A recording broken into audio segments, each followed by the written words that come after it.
ఈ నెల 27న జరిగే ఉపాధ్యాయ ఎమ్మెల్సీ ఎన్నికల్లో ధన రాజకీయాలను ఓడిద్దాం. ఉద్యమ నాయకత్వాలను ఎన్నుకుందామని టీఎస్యూటీఎఫ్ రాష్ట్ర ప్రధాన కార్యదర్శి వెంకట్ కోరారు. టీఎస్యూటీఎఫ్ బలపర్చిన టీపీటీఎఫ్ అభ్యర్థి అశోక్ కుమార్కు మొదటి ప్రాధాన్యతగా ఓటేసి గెలిపించాలన్నారు. గెలిపించాలని చెప్పి ఈరోజు ఆదిలాబాద్ జిల్లా ఉపాధ్యాయ లోకానికి నేను విజ్ఞప్తి చేస్తా ఉన్నా. ప్రశ్నించే గొంతుకను గెలిపిద్దాం, ధన రాజకీయాలను ఓడిద్దాం, ప్రజాస్వామ్యాన్ని కాపాడుకుందాం, విద్యారంగాన్ని కాపాడుకుందాం. ఇది ఈ ఎన్నికల్లో మేము ఇచ్చే నినాదాలు. ఎమ్మెల్సీ ఎన్నికలు ఉపాధ్యాయ మేధావి వర్గం కోసం ఉద్దేశించబడ్డది.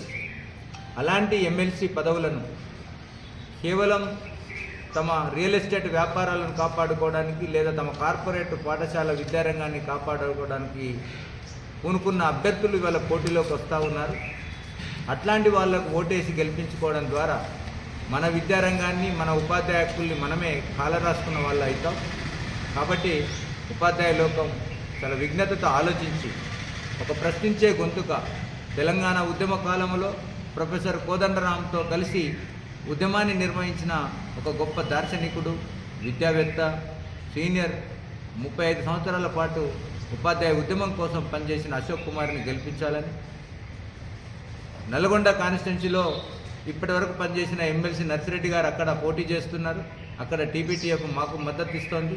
ఇక్కడ అశోక్ కుమార్ గారికి టీఎస్యూటీఎఫ్గా మేము సంపూర్ణ మద్దతు ఇస్తూ అశోక్ కుమార్ గెలుపు కోసం యూటీఎఫ్ కార్యకర్తలు, ఉపాధ్యాయ లోకం కృషి చేయాలని చెప్పి మీ ద్వారా విజ్ఞప్తి చేస్తాం.